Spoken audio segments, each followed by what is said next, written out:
Good morning. Welcome to Daily Focus. And I am glad that you are joining me again on this Wednesday morning. And it is rather mild in Michigan after a little snowstorm yesterday, reminding us of winter and God refreshing the earth with the necessary water and replenishing the water table and doing it right on time according to his marvelous design. I'll give you a little precursor to my Sunday morning message, and even what is going to be dealt with tonight in the message is showing up even in our morning devotion this morning, and that is the power of deception. And if you stop and you think about the real danger of deception is that you believe something to be true that isn't, but your behavior follows the fact that you really think it's true. And so you might be asked, do you think speeding is dangerous? And you can answer that if whether or not you speed. And you say, well, speeding is dangerous in certain situations. Right. And those are the situations that you don't speed.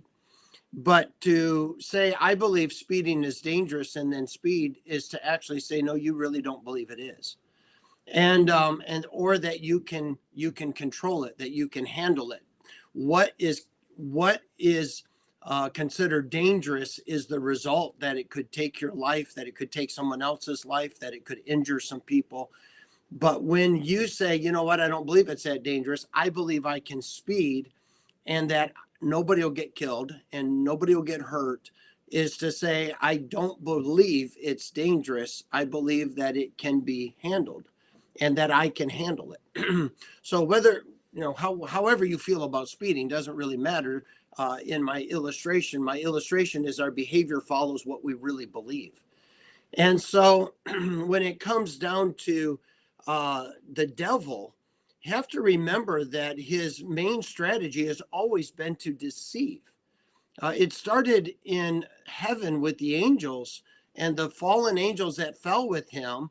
But it started even that his own heart deceived him in pride, that he could assume the position of God. He could have ultimate authority.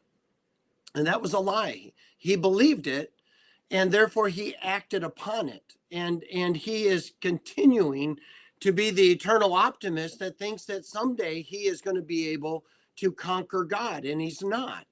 And he's a defeated foe on every front. And so as we saw on Monday, is that he was a defeated foe when he was bound in the bottomless pit for 1,000 years.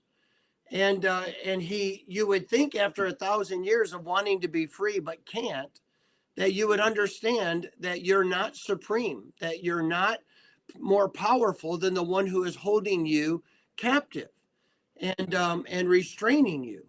But he doesn't believe that. And so what we're going to look at here is at the end of the 1,000-year reign of Christ, he's going to be released. And the question that begs to be asked is, why would he ever be released at all? Why would God ever let him be released at all? And the question is the same, or the answer is the same that we would ask in the very beginning of why would he give man a choice?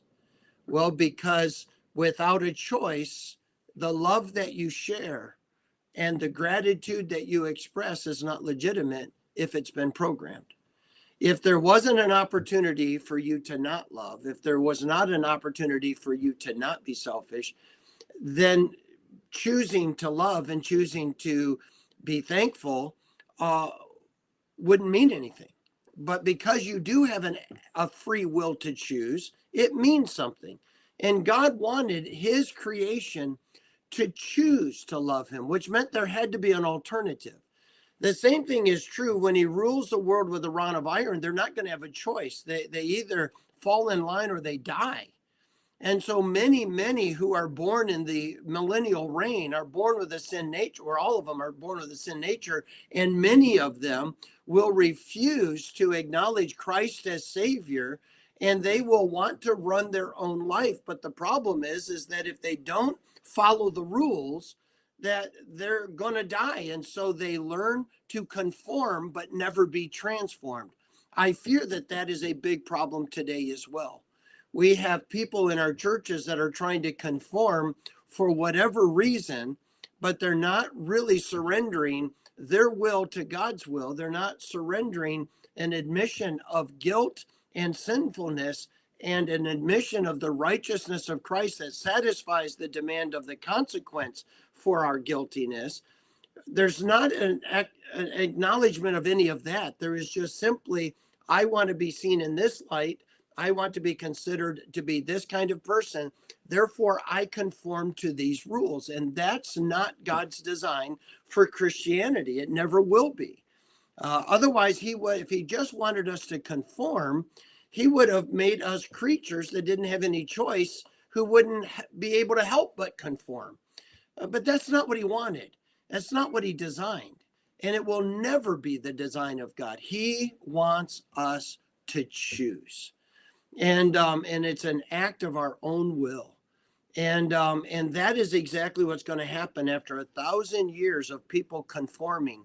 God is, in his grace, going to give them one chance to choose Christ and to reject the devil. They're going to have to make a choice. Many, many, many of them will not, which just proves the crazy depravity of the human heart and how rebellious sinfulness really does create in us a desire to run our own life. And so Revelation chapter 20, verse number 8, and shall go out, and verse number 7, and when the 1,000 years are expired, Satan shall be loosed of all his prison, and shall go out to deceive the nations which are in the four quarters of the earth, Gog and Magog, to gather them together to battle, the number of whom is as the sand of the sea. And they went up on the breadth of the earth, and compassed the camp of the saints about, and the beloved city, which is Jerusalem. And fire came down from God out of heaven and devoured them.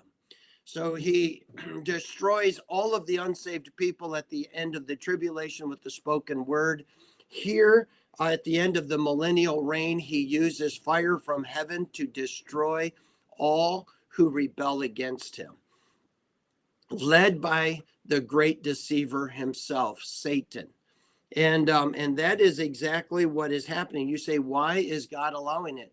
He is always about separating the sheep from the goats. He is always about showing what is true and in contrast to what is false.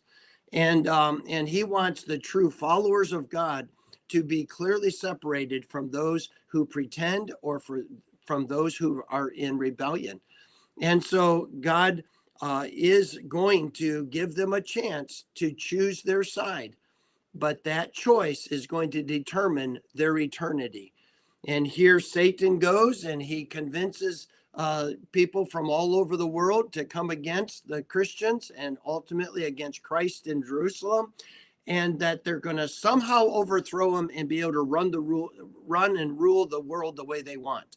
And it's futile, obviously. And so we see in verse 10, and the devil that deceived them was cast into the lake of fire and brimstone, where the beast and the false prophet are, and shall be tormented day and night forever and ever.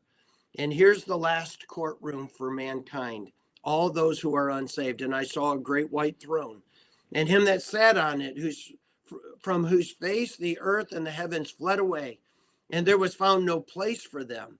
And I saw the dead, small and great, stand before God, and the books were open. And another book was opened, which is the book of life. And the dead were judged out of those things which were written in the books, plural, according to their works. In other words, every sin that a person who is unsaved has ever committed has been recorded. All of us who have trusted Christ as Savior, our books of sins were nailed to the cross and taken out of the way. Why? Because they would have found us guilty. But instead, they were taken out of the way, and our books of sin, all of the list of sins that we have or ever will commit, are nailed to the cross of Jesus Christ and paid in full by the blood of his righteous, paid for by his righteous blood. And it's an amazing story here where people are going to come and stand before Jesus Christ. It doesn't matter whether they're young or old. Doesn't matter if they were rich or poor. Doesn't matter if they were affluent or not. It just simply means that everyone who rejected the gift of salvation will stand before Jesus Christ. And on that day, their knee will bow. They will not have a heavy-handed fist. They will not be trying to defend themselves. As the books are open and the amount of sin that has been recorded is beginning to be announced, and they are now going to be sentenced to the lake of fire to pay for their own sin because they would not believe that Jesus Christ and his sacrifice was sufficient to take away their sin, or they just didn't want it. Now they will get what they chose, and that is to pay for their own sin. And so as these books are opened and the amount of sin that has been recorded is now being announced, their degree of the lake of fire will directly relate to that. I think it directly relates to the amount of exposure they've had to the gospel and how they have rejected it in a self-centered, self-exalting, self-dependent rebellion against the plan of salvation. And so that is what's happening here in verse number 13. And the sea gave up the dead which were in it. In other words, here's the only reprieve for those who have died in sin, died apart from Christ, and have been in hell. They are now brought out of hell in order to stand in judgment before God in their last court date. And they will receive their eternal damnation in the lake of fire. And the sea gave up the dead which were in it, and death and hell delivered up the dead which were in them. And they were judged every man according to their works. And death and hell were cast into the lake of fire. This is the second death. And whosoever was not found written in the book of life was cast into the lake of fire. What a sad, sad day, where those who exercise their own will to say, I don't want Jesus Christ. I will live my own life and I will do my own thing. I am not going to accept that I was created to bring pleasure to my Creator. Instead, I am going to be my own creator. I am going to worship myself and I am going to do what I want. God says that is your choice. But every decision has a future. And this future is the lake of fire. And what a sad, sad thing that the devil is the great deceiver. My challenge to you, and what will be my challenge tonight, which will be my challenge Sunday morning to our people, is simply this: where are you being deceived? You're behaving as if something is true that's not, and you're ignoring the truth of something that is true in order to behave contrary. And I think all of us would do well to just honestly evaluate, is there a lie that I'm believing and my behavior follows that? And I'm acting as if this is really true when it may not be true at all. And so I think a good day to self-reflect and evaluate, am I believing any lie? There's lots of lies the devil tells, like that gossip doesn't really hurt, or complaining is just, expressing yourself, or lust is just part of human nature, and we could just go on and on and on. Laziness, I'm just tired and I deserve, right? There's lots of lies that we believe in order to behave the way we want to behave, but they're still lies. And every decision has a future. And God doesn't want us to believe lies. That's why he gave us the truth, so that the truth could set us free from the consequences that those bad decisions built in deception lead us to. So I hope this is a help to you, an encouragement to you. Don't be deceived. God bless you. I look forward to seeing you tomorrow.